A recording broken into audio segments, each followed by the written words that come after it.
He waited until everyone left. The photographer whispered those words that shattered my world into 1,000 pieces, and my daughter-in-law's secret was finally exposed. Today, I'm going to tell you something I never thought I would share, and if, for even a second, this feels familiar, I only ask that you like this video and subscribe. It will help me keep opening my heart. My name is Maria Santos, and at 72 years old, I thought I had seen everything life could throw at me. But nothing, absolutely nothing, prepared me for the betrayal that was hiding right under my nose, in the family photographs I treasured most. This is the story of how a simple neighborhood photographer became the unlikely hero who revealed the truth that my own family had been hiding from me for months. I remember sitting in my small apartment on the south side of Chicago, the familiar sounds of the L train rumbling in the distance, mixing with the aroma of the café con leche I always prepared in the mornings. The November wind rattled my windows, and I pulled my old woolen shawl tighter around my shoulders. At that moment, I had no idea that my entire world was about to crumble. The apartment felt too big and too empty at the same time. 3 bedrooms that once housed laughter, family dinners, and endless conversations now echoed with silence. The walls were covered with family photos, wedding pictures, birthdays, holidays, graduation ceremonies. Each frame told a story of love, sacrifice, and devotion that spanned decades. My daily routine had become predictable and lonely. I would wake up at 6 in the morning, make my coffee, water the plants on the fire escape, and then sit by the window watching the city wake up. The neighborhood was changing. Young professionals were moving in, coffee shops were replacing the old corner stores, and I felt more and more like a relic from another era. But I held on to hope. Every morning I would check my phone, hoping for a text message from my son Michael or my daughter-in-law Sarah. Most days there was nothing.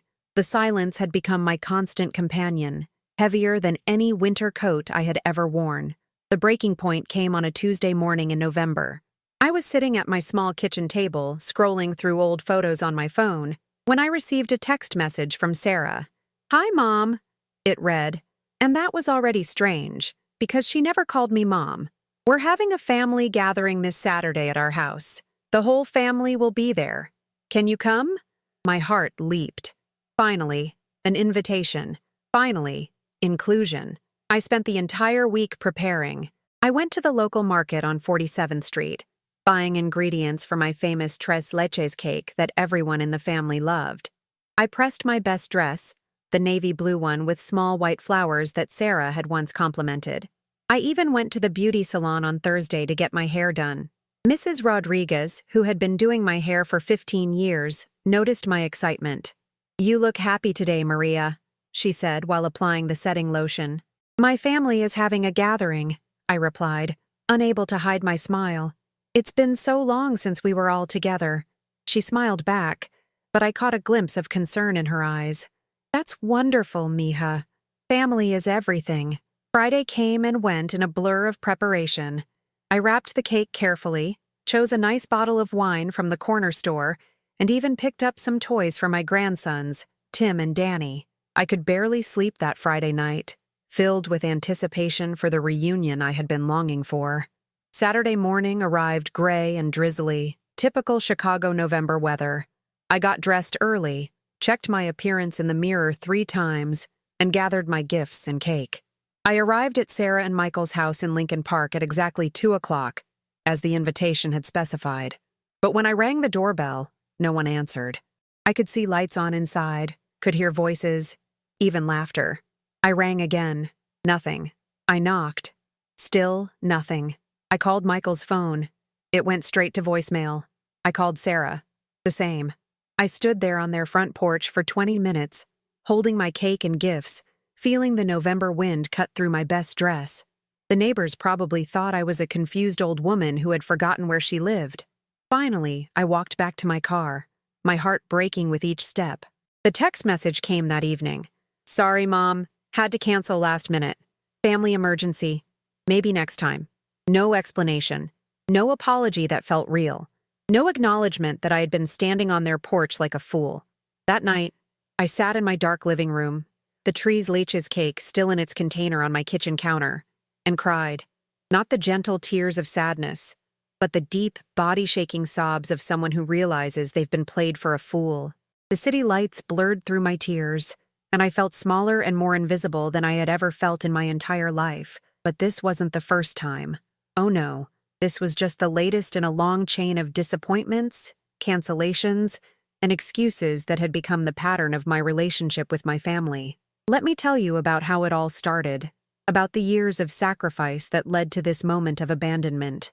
I came to Chicago in 1973, a young woman of 23 with dreams bigger than the small town in Texas where I had grown up.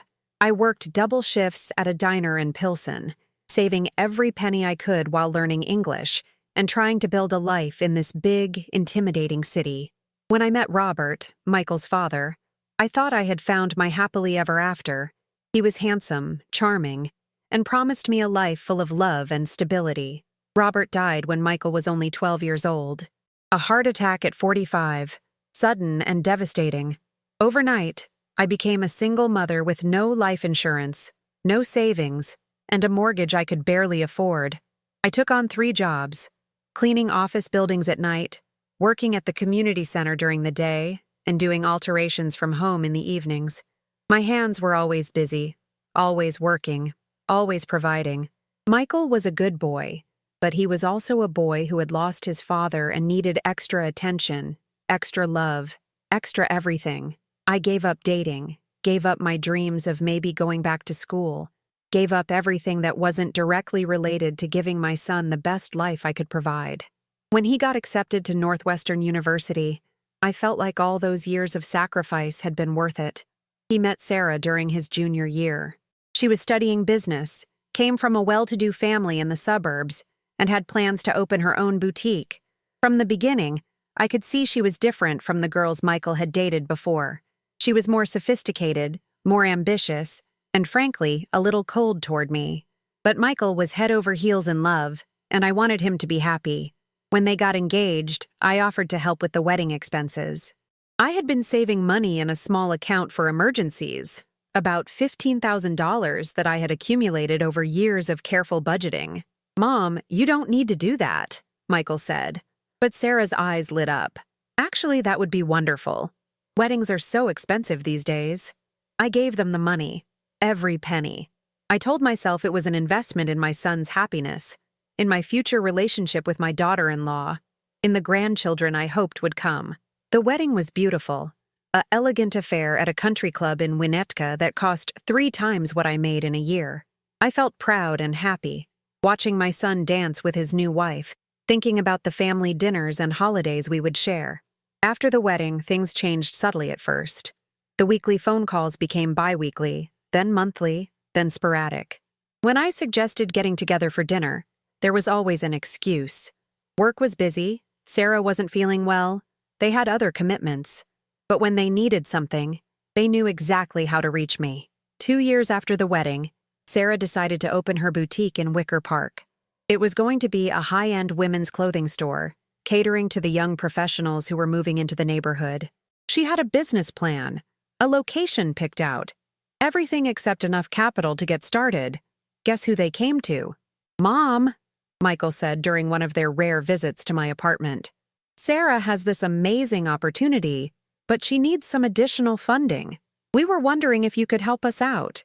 It would be like a business investment. You could be a partner." Sarah nodded enthusiastically. "We've run all the numbers, Maria. The return on investment could be substantial. Chicago's fashion market is really growing."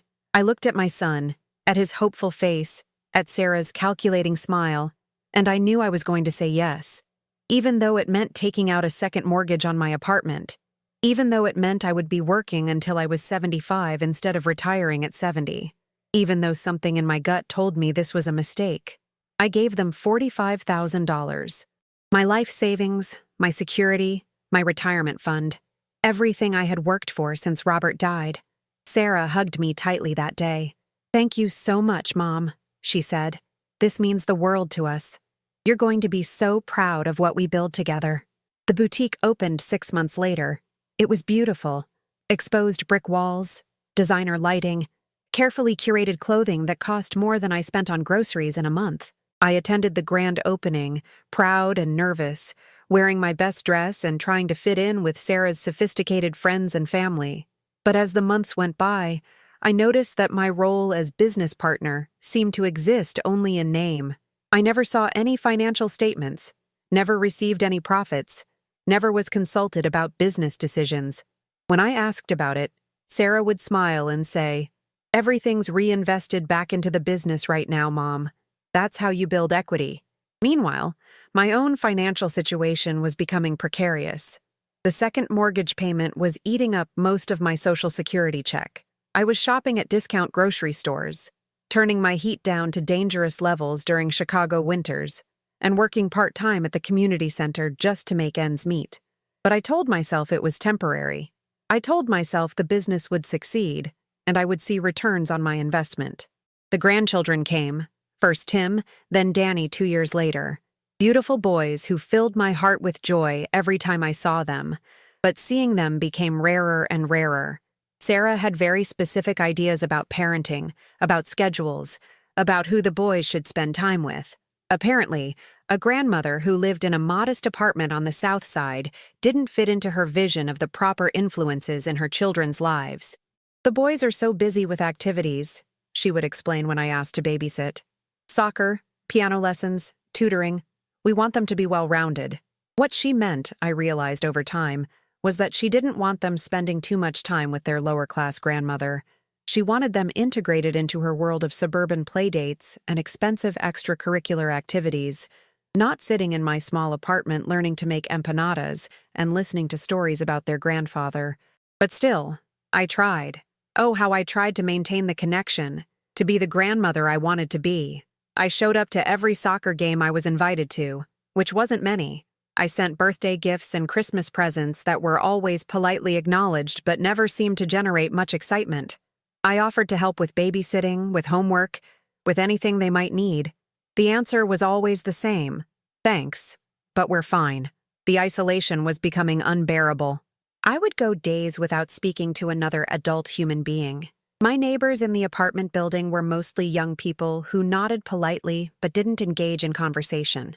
The community center where I worked part-time was full of acquaintances but no real friends. My family, the people I had sacrificed everything for, had effectively written me out of their daily lives. And then came the birthday.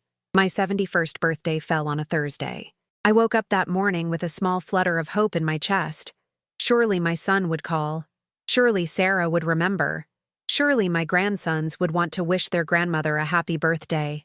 The day passed in silence. I checked my phone obsessively. I even called the phone company to make sure my service was working properly. By evening, I was sitting in my dark living room, staring at the city lights through my window, feeling more alone than I had felt since Robert died. The call came 3 days later. "Mom, I'm so sorry," Michael said. "We've been swamped with work and the kids' schedules. Happy belated birthday. Sarah says hi." Sarah didn't get on the phone. There was no offer to take me to dinner to make up for it. No acknowledgement that forgetting your mother's 71st birthday was anything more than a minor scheduling oversight. That night, I made a decision. I was going to stop waiting for them to include me. I was going to stop hoping for invitations that never came. I was going to build my own life, with or without them. I started taking a watercolor painting class at the senior center. I joined a book club at the library. I began volunteering at a literacy program for adult immigrants, helping people like the young woman I had once been learn to read in English. Slowly, tentatively, I began to rebuild a life that wasn't centered entirely around waiting for my family to need me. But the loneliness was still there, especially during holidays and special occasions, and the financial stress was constant. The boutique wasn't generating the returns Sarah had promised. My savings were gone, and I was living paycheck to paycheck for the first time since Michael was a child. Then came the phone calls asking for more money. "Mom, the boutique is doing well, but we need to expand," Sarah explained during a rare visit to my apartment. "There's an opportunity to open a second location, but we need some additional capital.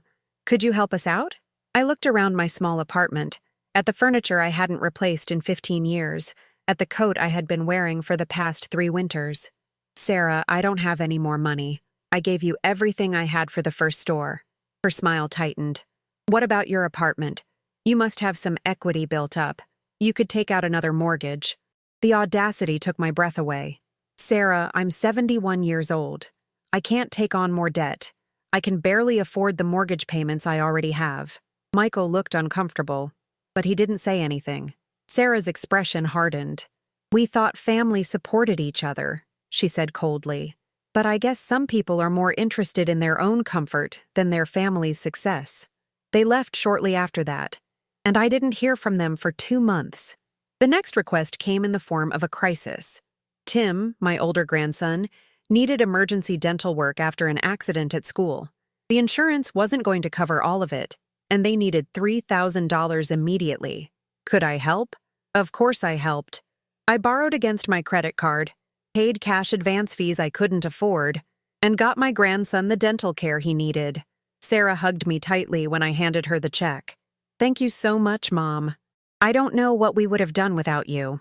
But when I mentioned at Christmas that I was struggling to make my mortgage payments, when I gently suggested that maybe it was time for the boutique to start paying back some of the money I had invested, the conversation suddenly became awkward. Sarah changed the subject. Michael looked at his phone. The message was clear. I was expected to give, not to receive. The pattern continued for months.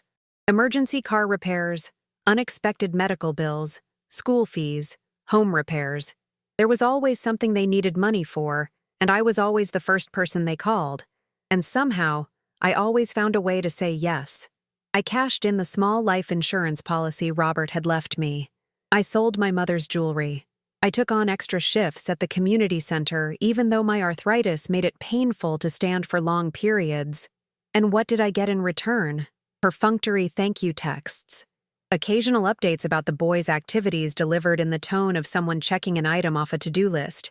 Canceled dinners, forgotten birthdays, and the growing sense that I had become nothing more than an ATM to my own family. The loneliness was crushing. There were days when I didn't speak to another person except for the grocery store cashier or the bus driver. I would sit in my apartment in the evenings, listening to the sounds of families in the neighboring units, children laughing, parents talking, the ordinary domestic symphony of people who belonged to each other, and feel like I was living behind glass, watching a life I could no longer be part of. I started taking longer walks through the neighborhood, just to be around other people. I would sit on benches in the park, watching mothers with their children, couples walking hand in hand, families having picnics, and wonder how I had ended up so alone. I had given everything for my family, had sacrificed my entire adult life to ensure my son's success and happiness, and somehow I had ended up invisible. The wake-up call came during another family dinner invitation, one of the rare occasions when they actually followed through. I dressed carefully, brought a homemade dessert, and arrived at their house in Lincoln Park excited and nervous. But from the moment I walked in, I could feel the tension in the air. Sarah was polite but distant, making conversation that felt scripted and performative. Michael was distracted, checking his phone constantly. The boys were subdued, clearly picking up on the adult tension in the room. But the meal itself wasn't the problem. It was what happened afterward. I was in the kitchen, helping Sarah clean up, trying to make conversation about her work, about the boys' school, about anything that might bridge the growing distance I felt between us. That's when I overheard Michael on the phone in the next room. Yeah, she came through again, he was saying in a low voice. Mom gave us the money for the dental work. Sarah was right. She always comes through when we need her. There was a pause. Then, I know it makes me feel guilty, but what choice do we have? The business is struggling, and we have expenses. At least this way we're keeping the family together. Keeping the family together? Is that what this was? I was paying for the privilege of being tolerated by my own son and daughter-in-law? I stood there in their modern kitchen, with its granite countertops and stainless steel appliances that I had indirectly helped pay for, and felt something fundamental shift inside me. I wasn't a beloved mother and grandmother who was being included in family life out of love and affection. I was a financial resource being managed and manipulated.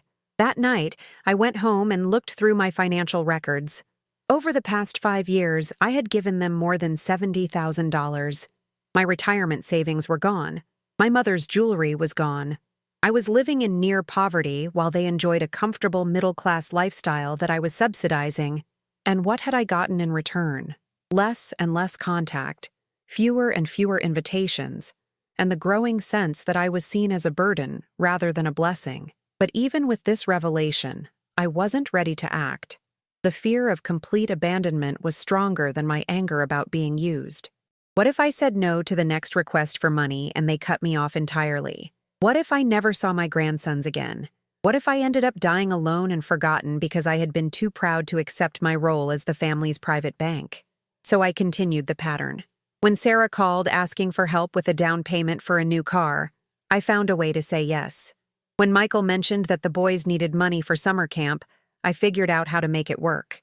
Each time I told myself it was an investment in maintaining the relationship, that eventually things would get better, that eventually I would feel like part of the family again, instead of just a financial resource. But things didn't get better.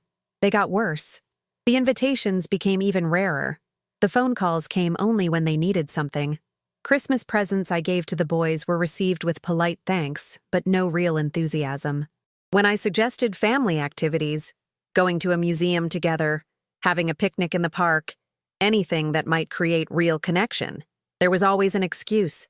The boys are so busy these days, Sarah would say. They have soccer and piano and tutoring and play dates. There's really no time for anything else. What she meant was, there was no time for me. I started to notice other things too. Social media posts showing family gatherings I hadn't been invited to. Photos of the boys with Sarah's parents, who apparently had regular access to their grandchildren's lives.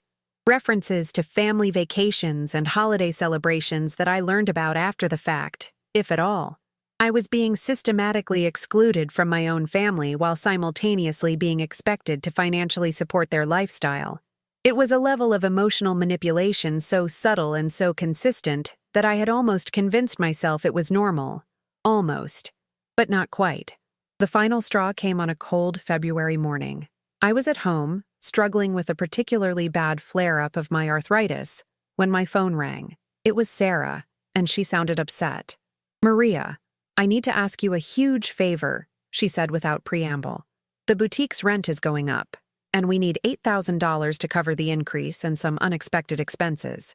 I know it's a lot, but could you help us out? I promise we'll pay you back as soon as business picks up." I sat there in my small apartment, wearing 2 sweaters because I couldn't afford to turn the heat up, looking at the stack of overdue bills on my kitchen table, and something inside me finally snapped. "Sarah," I said quietly, "I don't have $8,000. I don't have any money at all. I've given you everything I have, and I'm barely surviving."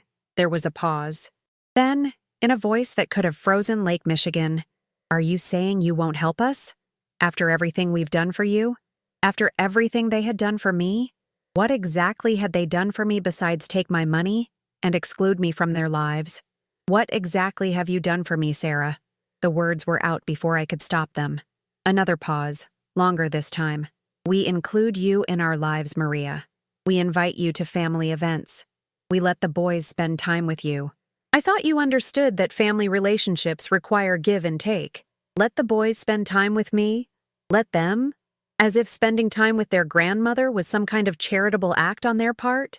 "I need to think about this," I said, and hung up the phone. I spent the rest of that day in a kind of emotional fog, replaying conversations, analyzing interactions, seeing patterns I had been too desperate to acknowledge before. That evening, I did something I hadn't done in years. I called my old friend Carmen, who had moved to Florida after her husband died. "Maria," she said, her voice warm and familiar. "How wonderful to hear from you. How are things with your family?" And for the first time in years, I told someone the truth, all of it. The money, the isolation, the manipulation, the growing sense that I had become nothing more than a wallet with legs to the people I loved most in the world. Carmen listened without interrupting, making sympathetic sounds at all the right moments. When I finished, there was a long silence. "Mija," she said finally, "they're using you. You know that, right?" Hearing someone else say it out loud made it real in a way it hadn't been before. "I know," I whispered, "but if I don't give them what they want, I'll lose them entirely. Baby girl, Carmen said gently. You've already lost them. You just haven't admitted it to yourself yet. That night, I barely slept. I walked through my apartment, looking at all the family photos, remembering all the sacrifices, all the hopes and dreams I had invested in these relationships. In the morning, I made a decision. I called Sarah back. I can't give you the money, I said without preamble. I don't have it, and even if I did, I wouldn't be able to justify taking on more debt at my age. The explosion was immediate and vicious. I can't believe how selfish you're being, Sarah said, her voice shaking with anger. After everything we've done to include you in our lives, this is how you repay us? By abandoning us when we need you most? Sarah, I said, trying to keep my voice steady, I've given you over $70,000 in the past 5 years. My retirement is gone. I'm struggling to pay my basic bills. I've given you everything I have, and we're grateful for that, she shot back.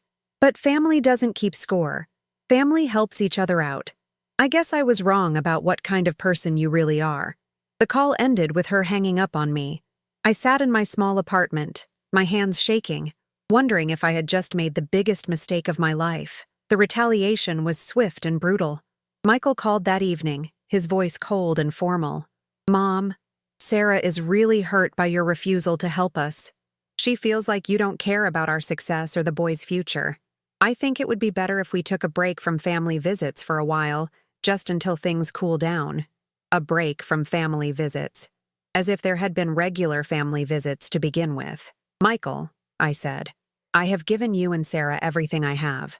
My savings, my retirement, my financial security, everything.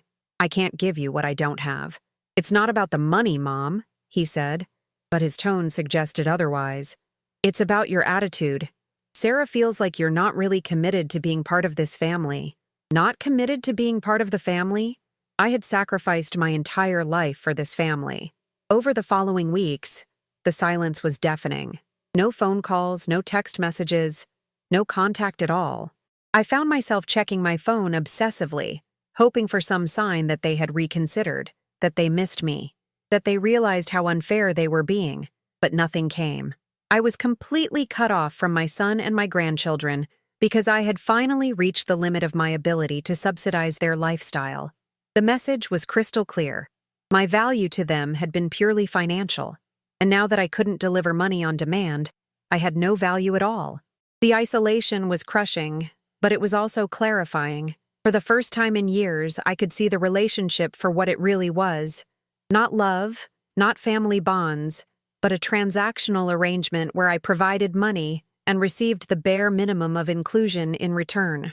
I started going to a therapist, Dr. Jennifer Martinez, whom I found through the community center's senior services program.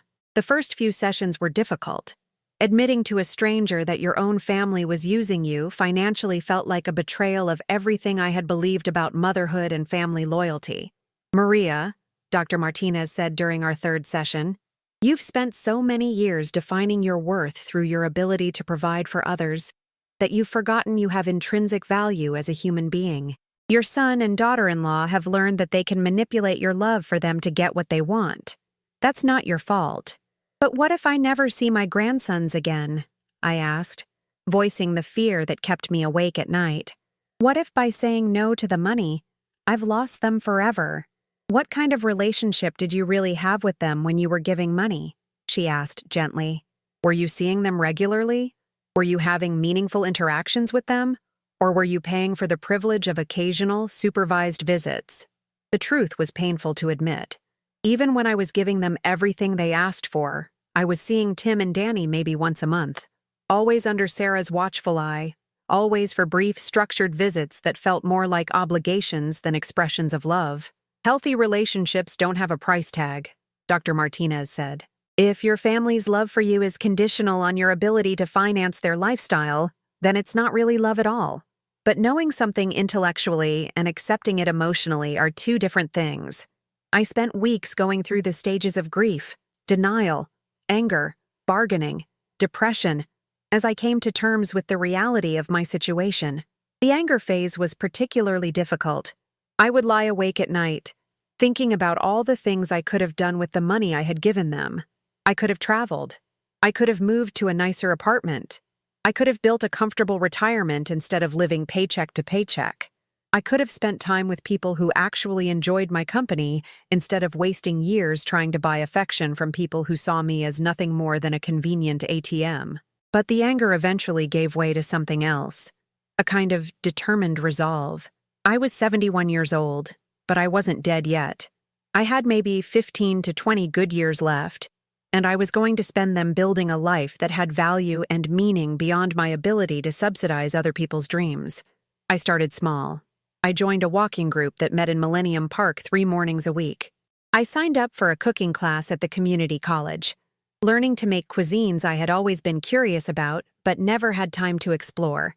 I began volunteering at a local animal shelter, where my ability to show up consistently and care for creatures that couldn't ask for money was genuinely appreciated.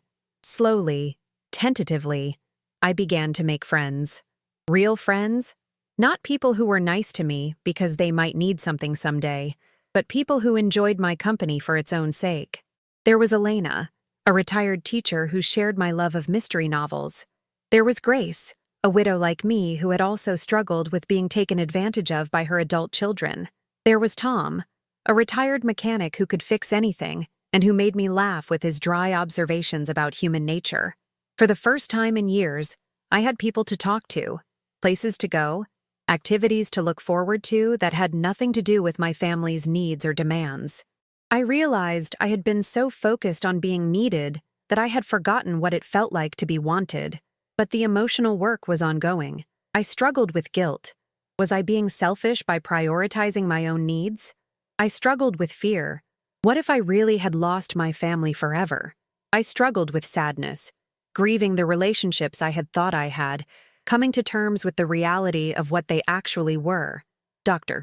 Martinez helped me understand that what I was experiencing was a form of emotional abuse. Financial exploitation of elderly family members is more common than people think, she explained. The dynamic you've described, love and inclusion being conditional on financial support, with manipulation and threats of abandonment used to maintain compliance. That's textbook emotional abuse. Hearing it labeled that way was both validating and heartbreaking. I wasn't going crazy. I wasn't being overly sensitive. What was happening to me was real, and it was wrong. But understanding the dynamic didn't make it easier to break free from it emotionally. I still found myself hoping they would call, still checking my phone obsessively, still wondering if there was something I could do to repair the relationship that didn't involve going back to being their personal bank. The months passed quietly. Spring came to Chicago, and with it, a sense of renewal I hadn't felt in years.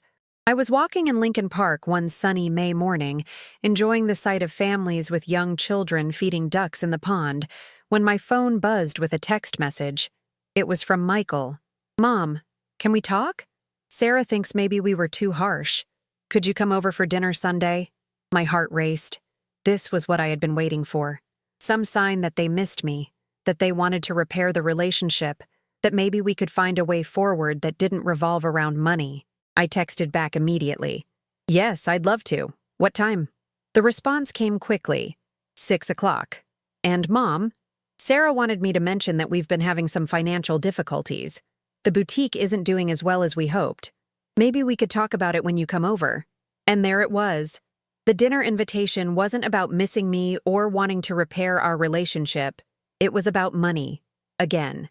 I stared at my phone for a long time, sitting on that bench in Lincoln Park, watching families enjoy their Sunday morning together, and felt something settle into place inside me. A kind of calm certainty I hadn't felt before. I typed back, "I'll be there at 6, but I won't be bringing money. If you want to have dinner because you miss me and want me to be part of your lives, I'd love that. But I won't discuss finances." This time, it took much longer for him to respond. "Mom, that's kind of harsh. We're family. Family helps each other. Family also spends time together, includes each other in important events, and shows affection that isn't tied to financial transactions." I typed back, "I'll see you Sunday at 6 if you want me there for who I am, not for what I can give you."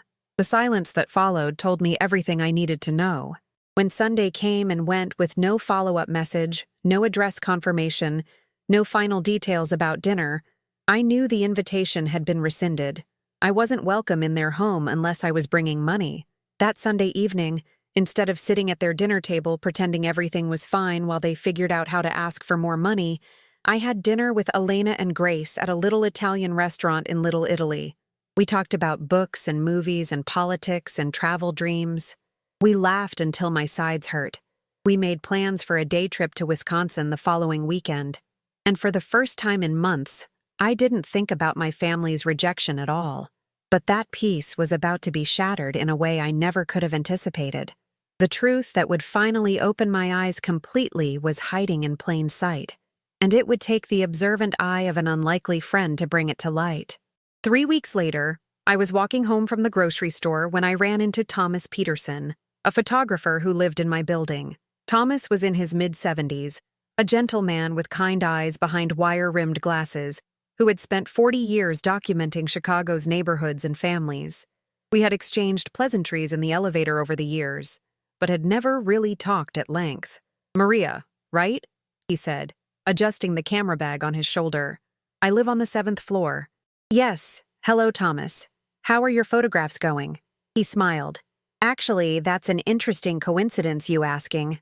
I was just coming back from a family portrait session in Lincoln Park. Beautiful family. But something struck me as odd about some of the shots I took. Would you mind taking a look? I could use another set of eyes, and I know you have good instincts about people." I was curious, and I had nothing urgent waiting for me at home, so I agreed to come up to his apartment for a cup of tea and to look at his photographs.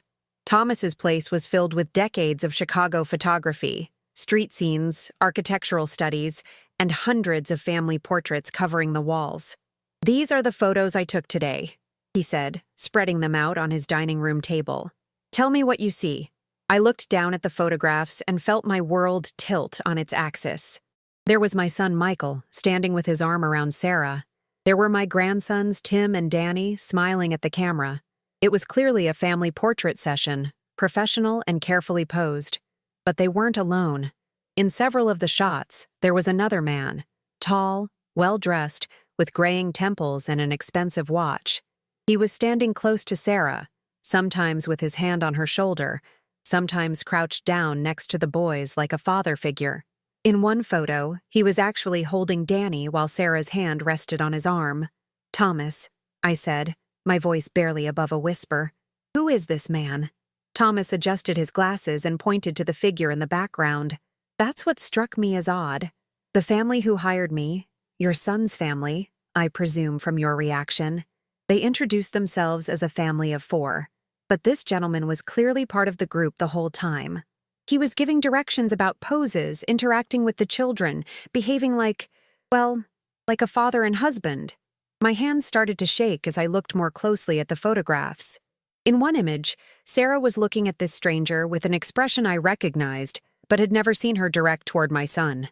It was the look of a woman in love, comfortable and intimate with someone who was clearly more than just a family friend. "When were these taken?" I asked, though I dreaded the answer. "This afternoon. About 3 hours ago." This afternoon. While I had been having lunch with Elena, sharing stories about our difficult adult children, my daughter-in-law had been posing for family portraits with another man, while my son had been... What? Where was Michael in all this? Looking more carefully at the photos, I could see the answer to my question. Michael appeared in some of the shots, but he looked uncomfortable, displaced. In several images, he was positioned awkwardly to one side, while this other man occupied the central position next to Sarah and the boys. My son looked like a guest at his own family portrait session. "Thomas," I said, trying to keep my voice steady, "I think I need to understand what you saw today. Can you tell me exactly what happened during this photo session?" Thomas sat down across from me, his expression serious and concerned. "Maria, I've been doing family photography for 40 years. I know what normal family dynamics look like, and I know when something is off. The man who paid for the session wasn't your son. It was this other fellow. He was making decisions about poses, locations, even what the children should wear. Your son barely spoke the entire time." The pieces were falling into place in a way that made my stomach clench with dread, and my heart race with a terrible kind of understanding. Did they say anything about the arrangements? About who this man was? Thomas hesitated, clearly debating how much to share. The gentleman who paid, he introduced himself as David. He said he was documenting their family for a special occasion. Your daughter-in-law called him Honey several times. The children were clearly familiar with him. They called him by his first name and seemed comfortable with him touching them, hugging them. I sat there in Thomas's apartment, surrounded by decades of family photographs documenting genuine love and connection, and felt everything I thought I understood about my own family crumble around me. Sarah was having an affair. Not only that, but she was so serious about this other man that they were taking family portraits together with my grandsons. The boys knew him, were comfortable with him, saw him as a father figure, and Michael, my poor son, was either completely oblivious or was being systematically pushed out of his own family. Thomas, I need copies of these photographs, I said, my voice stronger than I felt. Whatever it costs, I'll pay for it. He looked at me with compassion. Maria, under normal circumstances, I wouldn't share client photographs without permission. But something about this situation doesn't feel right to me. If this helps you understand what's happening in your family, then I think it's the right thing to do. That evening, I sat in my small apartment with the photographs spread out on my kitchen table, trying to make sense of what I was seeing. The evidence was undeniable. Sarah was seriously involved with another man, involved enough that they were creating family memories together with my grandsons. But what did this mean for Michael? Was he aware of what was happening? Was he complicit in some way? Or was he like me, being manipulated and deceived? I thought back over the past few months, the increasing requests for money, Sarah's growing coldness toward me, the way family gatherings had become even more rare and strained. Had they been planning to gradually cut me out of their lives entirely? Was the financial exploitation part of a larger plan to secure resources before Sarah left Michael for this other man? The more I thought about it, the more questions I had. How long had this affair been going on? Did this David know about the money I had been giving them? Were my loans to the boutique actually funding Sarah's relationship with another man? I barely slept that night, my mind racing with possibilities and scenarios, each more troubling than the last. By morning, I had made a decision. I was going to confront Sarah directly. I was going to get answers, not just for myself, but for Michael and for my grandsons. But first, I needed to understand more about what I was dealing with. I spent the morning doing something I never thought I would do, investigating my own family online. I found Sarah's social media accounts, which I had never looked at carefully before. Scrolling through months of posts, I began to see patterns I had missed. Photos of her at restaurants and events where Michael wasn't present. Check-ins at locations during times when she had told me she was busy with work or family obligations. Pictures of the boys at places I had never heard them mention. And then I found something that made my blood run cold. A post from 2 months ago. A picture of Sarah and the same man from Thomas's photographs, obviously taken at some kind of romantic dinner. The caption read, "Sometimes the heart wants what it wants. Grateful for new beginnings." New beginnings. While she had been asking me for $8,000 to help with the boutique's expenses, she had been posting about new beginnings with another man. I took screenshots of everything I could find, building a file of evidence that painted a picture of systematic deception. This wasn't a recent affair or a momentary lapse in judgment. This was a long-term relationship that had been happening parallel to Sarah's marriage to my son, supported in part by money they had extracted from me. That afternoon, I did something else I had never done before. I drove to the boutique in Wicker Park without calling first. I wanted to see Sarah face to face, to look her in the eyes when I asked her about David, about the photographs, about what exactly had been happening with my money. The boutique was busy when I arrived. Several customers browsing through the carefully curated clothing racks, 2 employees helping with fittings and purchases. Sarah was behind the counter, looking polished and professional in an expensive-looking dress I was certain I had helped pay for. When she saw me walk in, her face went through a series of expressions: surprise, annoyance, and then a forced smile that didn't reach her eyes. "Maria, what a surprise. What brings you by?" I waited until the other customers had left, then approached the counter with the envelope of photographs in my hand. "Sarah, We need to talk. Privately. Something in my tone must have warned her that this wasn't a social visit. She led me to a small office behind the main store area, closing the door behind us. "What's this about?" she asked, but I could see wariness in her eyes. I placed one of the photographs on her desk, the one where she was looking at David with unmistakable intimacy while my grandson Danny sat on his lap. The color drained from Sarah's face. For a moment she said nothing, just stared at the photograph like it was a snake that might bite her.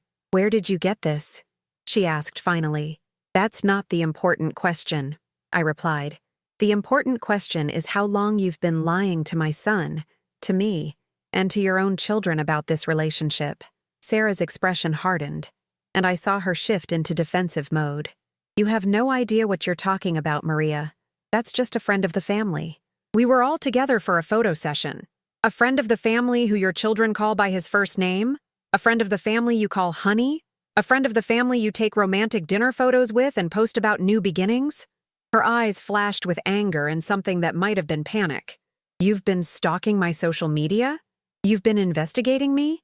What kind of sick, jealous old woman are you?"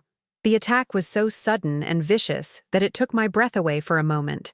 But then I thought about all the money I had given them, all the sacrifices I had made, all the nights I had spent alone wondering why I wasn't good enough to be included in my own family. "I'm the kind of woman who just realized she's been financially supporting her daughter-in-law's affair," I said, my voice steady despite the rage building inside me. "I'm the kind of woman who gave you $70,000 while you were building a relationship with another man behind your husband's back." "That money wasn't for my personal life," Sarah shot back. "That was for the business, for the family's future." "Whose family, Sarah? Yours and Michael's, or yours and David's?" The direct question seemed to deflate some of her anger. She sat down heavily in her desk chair, her hands trembling as she realized the scope of what I had discovered. "It's complicated," she said finally. "No, it's not," I replied. "You're married to my son. You have 2 children with him. You've been taking money from his mother to support a business while maintaining a relationship with another man. That's not complicated. That's fraud and adultery." Sarah's mask slipped entirely then, and I saw the real person underneath, calculating, manipulative, and completely without remorse. "Michael doesn't make me happy," she said, as if that justified everything. "He never has. David understands me in ways Michael never could. We're building something real together. And my grandsons? What about them? They like David. He's good with them. They'll adjust." The casualness with which she discussed dismantling my son's life, my grandson's stability, and my own relationship with the family was breathtaking. "Does Michael know?" I asked. Sarah's hesitation told me the answer. "Not exactly, but he suspects something. He's not stupid." "So you've been lying to him while taking money from me to support your transition to a new relationship?" "I never asked you for that money, Maria. You offered it. You insisted on helping. If you're having regrets now, that's not my problem." The gaslighting was so blatant, so shameless that I actually laughed. "You never asked for the money? Sarah, you've called me for money at least once a month for the past year. You've cried poor while posting pictures of expensive dinners and weekend trips. You've manipulated both me and Michael to support a lifestyle you were sharing with another man. Think whatever you want," she said, standing up and moving toward the door. "But I'm done with this conversation, and I'm done pretending to be grateful for your meddling in our lives. You've never been welcome in this family, Maria. We've been tolerating you out of obligation to Michael, but frankly, you've been nothing but a burden." The cruelty of it was stunning, even from someone I now knew was capable of systematic deception. But instead of devastating me the way it would have 6 months ago, her words had an unexpected effect. They freed me. "You're right," I said quietly. "I have been a burden. I've been carrying the weight of relationships that were never real, never reciprocal, never based on anything more than what I could provide financially. But that ends today." I gathered the photographs from her desk and headed toward the door. "Sarah, I'm going to tell Michael everything, not to destroy his life, but because he deserves to know the truth about what's been happening with his wife, his children, and his mother's money. If you destroy my marriage over your jealousy and paranoia, I'll make sure you never see those boys again," she called after me. I stopped and turned back to face her. Sarah, I haven't really seen those boys in months anyway. You've made sure of that. The difference is, now I understand why. I left the boutique that day with a strange sense of liberation mixed with deep sadness. The relationship I had been fighting to preserve for years was finally, definitively over. But for the first time, it was ending on my terms, with my dignity intact and my eyes wide open. The drive home was a blur of emotions: anger, grief, relief, and something that felt almost like pride. I had finally stood up for myself. I had finally stopped accepting crumbs of affection in exchange for my life savings. I had finally said no to people who saw me only as a source of money. But now came the hard part: telling Michael what I had discovered and watching his world fall apart. That evening, I called my son. He answered on the third ring, sounding tired and distracted. "Hi, Mom. What's up?" "Michael, I need to see you. Tonight, if possible. There's something we need to discuss about Sarah, about your marriage, and about the money I've been giving you." There was a long pause. "Mom, is this about that argument you had with Sarah a few months ago? Because we've moved past that. You don't need to worry about our marriage. Michael, please, just come over tonight. Come alone. There are things you need to know." Something in my voice must have convinced him, because he agreed to come by after dinner.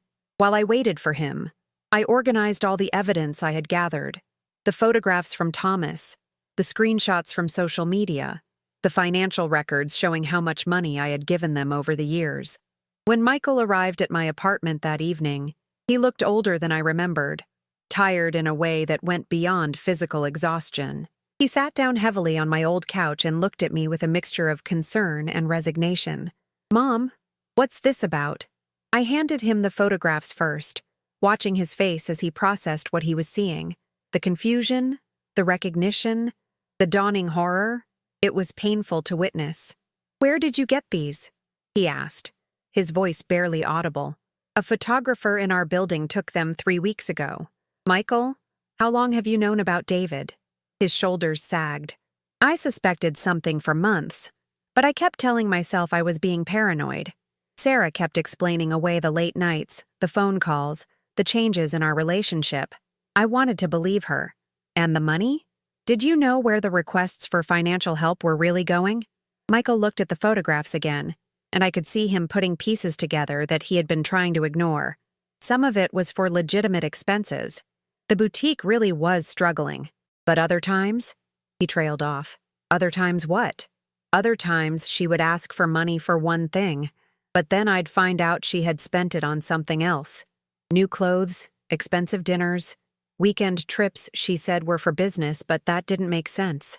"Michael, in the past 5 years, I've given you and Sarah over $70,000. My retirement savings are gone. I've been living in near poverty while supporting a lifestyle that was partially funding your wife's affair." The words hit him like physical blows. He put his head in his hands and sat in silence for several minutes. "Mom, I'm so sorry," he said finally. "I had no idea it was that much money. I thought Sarah was handling the finances responsibly. I thought we were just going through a rough patch and asking for temporary help." "Michael, when was the last time you and Sarah were genuinely happy together? When was the last time she treated you like a husband she loved instead of someone she was tolerating?" It was a harsh question, but it needed to be asked. Michael thought for a long time before answering. "Honestly, it's been years.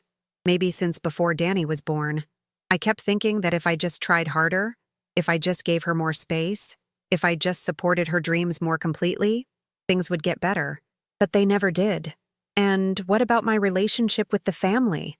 When did it become contingent on how much money I could provide?" Another long pause. "I don't know exactly when it started, but I realized a few months ago that Sarah only suggested inviting you places when we were having financial difficulties, and she always found excuses to cancel or postpone when things were going well. We sat together in my small apartment, two people who had both been manipulated and deceived by someone we had tried to love and support. But I felt closer to my son in that moment than I had in years, not because we were both victims, but because we were finally being honest with each other." "Michael, what are you going to do?" He looked at me with eyes that seemed older than they had an hour ago. I have to confront her. I have to find out exactly what's been going on and what she wants to do about our marriage. And Mom, I have to make things right with you. Making things right with me isn't about money, mijo. It's about respect, about inclusion, about treating me like family instead of like a resource to be managed. I know, and I'm ashamed that I let it get this far without saying something. I was so focused on keeping my marriage together that I let Sarah push you away, and I participated in treating you like you were only valuable when you were giving us things. That night, after Michael left, I felt emotionally exhausted, but also strangely peaceful. The truth was finally out in the open. The manipulation was finally exposed. My son and I had begun the process of rebuilding an honest relationship, but I knew the real confrontation was still to come, and it would determine the future of everyone involved. The showdown happened 2 days later at Michael and Sarah's house in Lincoln Park. Michael had asked me to be there when he confronted Sarah about the affair, about the money, about the systematic deception that had been destroying multiple relationships for years. I arrived at their house at 7 o'clock on a Thursday evening. The boys were at Sarah's parents' house for the night, an arrangement that now took on a more sinister meaning. Had Sarah been planning this confrontation? Had she anticipated that everything would come out eventually? When I walked into their living room, Sarah was sitting on the couch with a glass of wine, looking more composed than someone facing the end of her marriage had any right to look. Michael was standing by the window, his hands clenched at his sides. "Maria," Sarah said coolly, "Michael tells me you've been sharing your little detective work with him." "I've been sharing the truth," I replied, taking a seat across from her. "Something that's probably long overdue in this family." "The truth according to you," Sarah shot back. "Your version of reality, filtered through your jealousy and resentment." Michael turned from the window. "Sarah, I've seen the photographs. I've heard the evidence. I know about David, about the money, about the lies. What I need to know now is whether you want to save our marriage or end it." Sarah took a sip of her wine and looked at both of us with an expression I could only describe as contempt. "I'm not going to apologize for finding someone who makes me happy. I'm not going to apologize for building a life that fulfills me. And I'm certainly not going to apologize for accepting money that was offered freely. The money wasn't offered for you to fund an affair," I said. "It was offered to help my son's family, to ensure my grandsons had opportunities, to support a business that supposedly belonged to you and Michael together." "That's exactly what it did," Sarah replied smoothly. "It supported our family's lifestyle and gave the boys experiences they wouldn't have had otherwise. The fact that Michael and I were growing apart during that time doesn't change how the money was used." The gaslighting was so shameless, so calculated, that even I was impressed by her audacity. Michael sat down heavily in his chair. "Sarah, are you in love with David?" A pause. "Yes." "Do you want a divorce?" Another pause. "Yes." "Are you planning to marry David?" "Eventually, yes." The matter-of-fact way she answered these life-altering questions was chilling. She had clearly been planning this for months, maybe years. Our confrontation wasn't discovery for her. It was simply the official end of a phase she had already moved past emotionally. "What about Tim and Danny?" Michael asked, his voice breaking slightly. "They'll adjust. Children are resilient. David is wonderful with them, and they already see him as a father figure." I couldn't stay silent anymore. "Sarah, those boys have a father. He's sitting right here. How can you be so casual about destroying their relationship with their actual parent?" Sarah turned to me with eyes that were cold and empty. "Maria, with all due respect, you've been absent from our lives for months. You don't get to lecture me about parenting decisions. I've been absent because you systematically excluded me while taking my money to support your affair." The words hung in the air like a thunderclap. Sarah's mask slipped for just a moment, and I saw something ugly and desperate underneath. "You offered that money!" she screamed. "You insisted on helping. You made it impossible to say no without hurting your feelings. Don't blame me because you bought your way into a family that never really wanted you." The cruelty was breathtaking, but it was also liberating.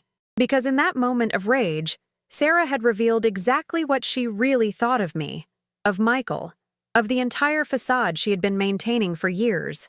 Michael looked at his wife like he was seeing her for the first time. "How can you say that? How can you talk to my mother that way?" Because it's true, Sarah shot back. She's been guilting us with her generosity for years, using money to buy love and attention, making us feel obligated to include her in our lives whether we wanted to or not. I stood up slowly, feeling calmer than I had in months. Sarah, you're right. I did use money to buy love. I gave you everything I had because I thought that was how you showed family commitment. But I understand now that real love, real family connection, doesn't have a price tag. And since you never loved me anyway, since I was never really welcome in your family, I'm going to stop trying to buy my way in. I turned to Michael. Mijo, I love you and I love your boys. But I'm done being the family ATM. I'm done accepting crumbs of affection in exchange for my financial security. If you want me in your life going forward, it will be because you value me as a person, as your mother, as Tim and Danny's grandmother, not because of what I can give you. Michael stood up and hugged me tightly. Mom, I do want you in our lives, in my life, in the boys' lives. And you're right, it should never have been about money. Sarah watched this exchange with obvious disgust. How touching. The family reunion. Sarah, I said, turning back to her, I want my money back, not all of it. I consider some of it a gift to my son and grandsons. But the money that went to support your affair, the money that funded your transition to a new relationship while you were lying to your husband, I want that back. Sarah laughed. Actually laughed. You'll never see a penny of that money. It's gone, it's spent. And frankly, you deserve to lose it for being naive enough to give it to us in the first place. We'll see about that, I said quietly. The next morning, I did something I never thought I would do. I called a lawyer. Elena had recommended someone she had used during her own financial difficulties with her adult children, a woman named Patricia Ruiz, who specialized in elder financial abuse cases. Mrs. Santos, Attorney Ruiz said during our initial consultation, what you've described is textbook financial exploitation. Your daughter-in-law obtained money from you under false pretenses, used it for purposes other than what was represented, and employed emotional manipulation to continue the pattern of abuse. But I gave the money willingly, I said. I wasn't forced.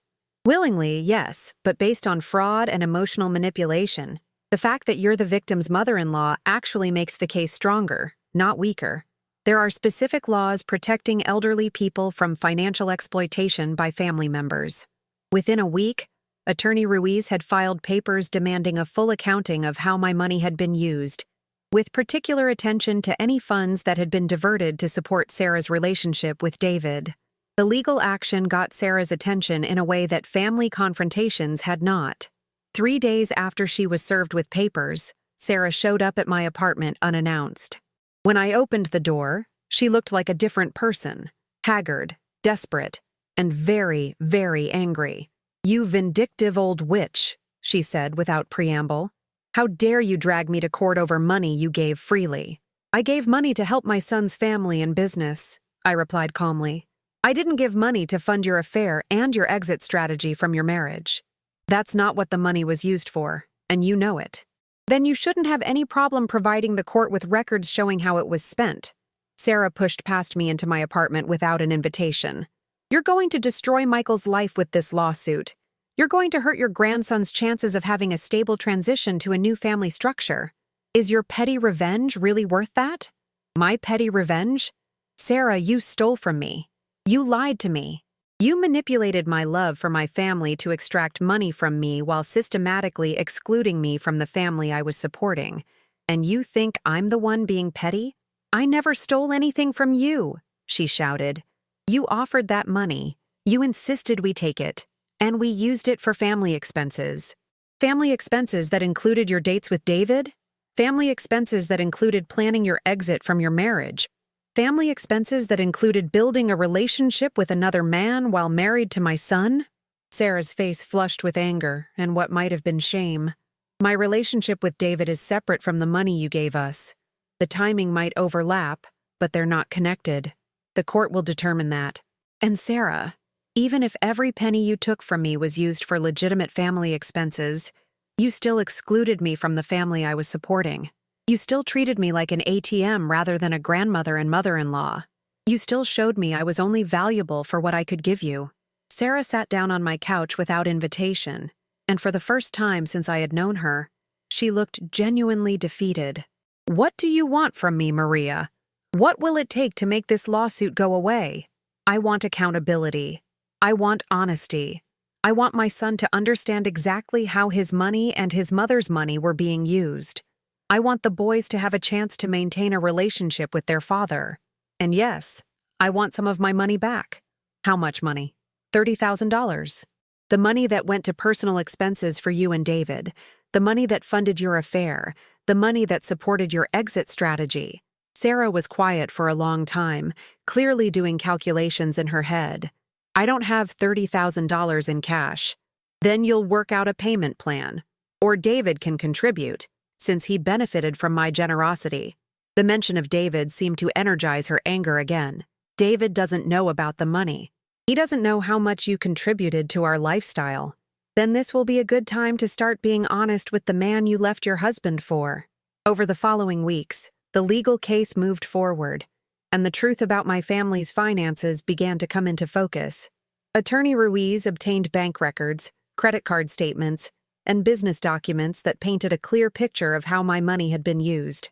Some of it had indeed gone to legitimate family and business expenses: school fees for the boys, boutique inventory, necessary home repairs, but a significant amount had been spent on restaurant bills for 2 people when Michael was out of town, on hotel stays that corresponded to Sarah's social media posts about romantic getaways, and on expenses that clearly supported her relationship with David. The evidence was damning, and Sarah's lawyer advised her to settle rather than face a trial that would expose the full scope of her deception.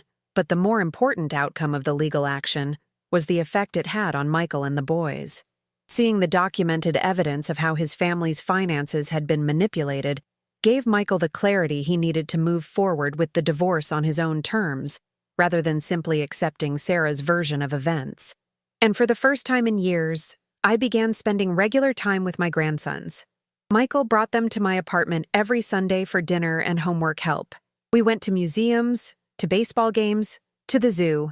I taught them to cook simple meals, helped them with school projects, and listened to their concerns about their parents' divorce. Tim, who was now 12, asked me one day, "Grandma, why did Mom stop bringing us to see you?" It was a hard question to answer honestly without damaging his relationship with his mother. "Sometimes adults make decisions that don't make sense to children," I said carefully. "Your mom was dealing with a lot of complicated feelings, and sometimes that made it hard for her to share you with other people who love you. But you're our grandmother. We're supposed to see you." "Yes, mijo, we are. And from now on, nothing is going to keep us apart again." 8 months after the confrontation in Sarah and Michael's living room, the divorce was finalized. Sarah married David 3 weeks later in a small ceremony that my grandsons attended, but that Michael and I were not invited to. Michael retained primary custody of the boys, with Sarah having them on alternating weekends and school holidays. Sarah never apologized for the years of financial manipulation and emotional abuse. She never acknowledged the harm she had caused to Michael, to the boys, or to me, but she did pay back $25,000 over the course of a year, money that I put directly into a college fund for Tim and Danny.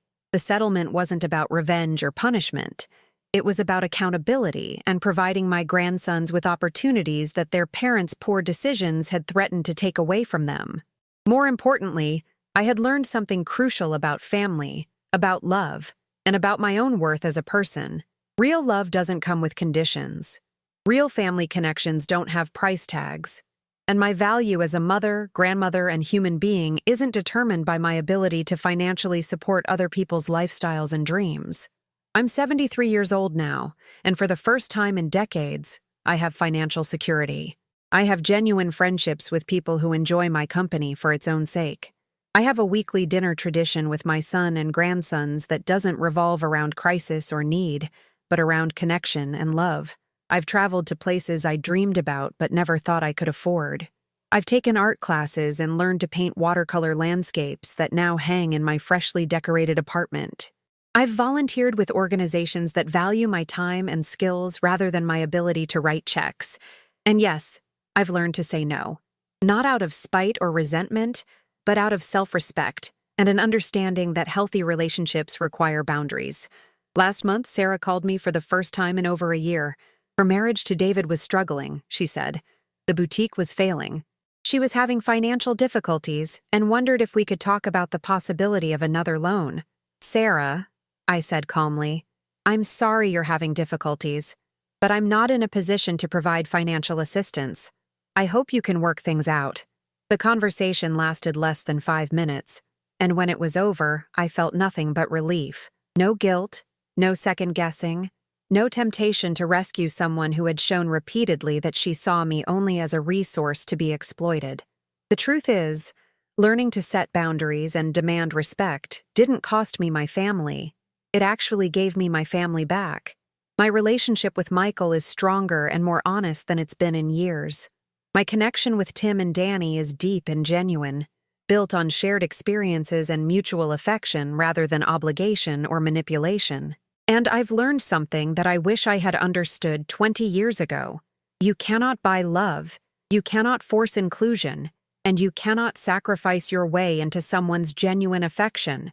The people who truly love you will want you in their lives, regardless of what you can give them. The people who only value you for what you can provide will never be satisfied, will never be grateful, and will never see you as anything more than a means to an end.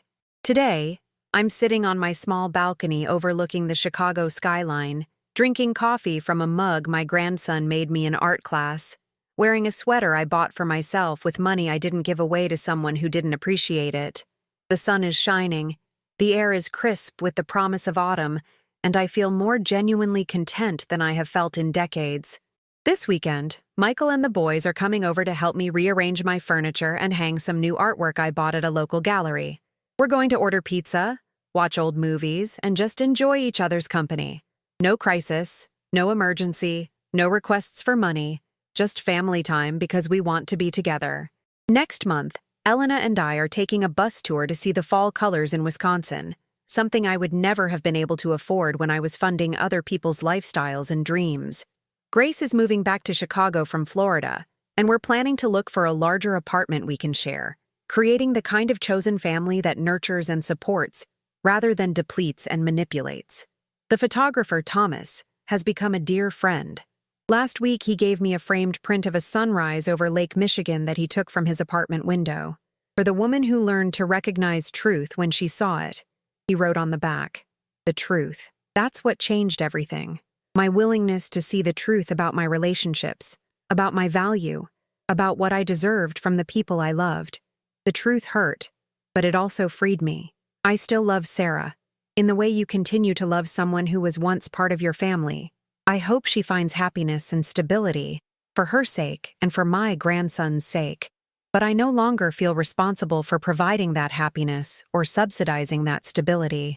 I still worry about my son and grandsons, the way mothers and grandmothers always worry. But now I worry as someone who is included in their lives, consulted about decisions, valued for wisdom and experience, rather than simply tolerated for financial resources. And I've learned that being alone and being lonely are two entirely different things. I spent years surrounded by family members who made me feel isolated and invisible. Now I spend time with people who genuinely want my company, and even my quiet moments at home feel peaceful rather than abandoned. The city outside my window is the same Chicago I moved to 50 years ago, full of dreams and possibilities and chances for new beginnings. But I'm seeing it through different eyes now. The eyes of someone who understands her own worth, who demands respect, who knows the difference between love and manipulation. Tonight, the lights are beginning to twinkle across the skyline, each one representing someone's home, someone's family, someone's hopes and dreams. I raise my coffee mug in a silent toast to all the other grandmothers and mothers and fathers who have struggled to understand the difference between generosity and exploitation, between love and conditional acceptance. We deserve better. We deserve relationships that honor our full humanity rather than simply extracting resources from us. We deserve to be valued for who we are, not what we can provide. And it's never too late to start demanding that respect, even if it means letting go of relationships that were never healthy to begin with. The truth, as Thomas wrote on that photograph, really will set you free. But first, you have to be brave enough to look at it directly, without the filters of hope and denial and desperate love that can blind us to patterns of abuse and manipulation. I looked at the truth, and it saved my life. Not in a dramatic movie of the week way, but in the quiet, steady way of a woman learning to believe she deserves better, and then acting on that belief. Have you ever found yourself giving and giving to family members who seem to take your generosity for granted? Have you ever wondered if you're being valued for who you are, or just for what you can provide? I hope you'll think about my story. I hope it will help you look honestly at your own relationships and ask the hard questions about whether you're receiving the respect and genuine affection you deserve. If this story resonated with you, please like this video and subscribe. And if you know someone who might benefit from hearing about the difference between real love and financial manipulation, please share it with them. Sometimes the most loving thing we can do is stop enabling the people who are using us and start demanding the respect we've always deserved. Thank you for listening to my story. And remember, you are valuable. You are worthy of genuine love, and you are never too old to start standing up for yourself. The truth might hurt, but it's also the first step toward the peace and genuine connection you've been searching for all along.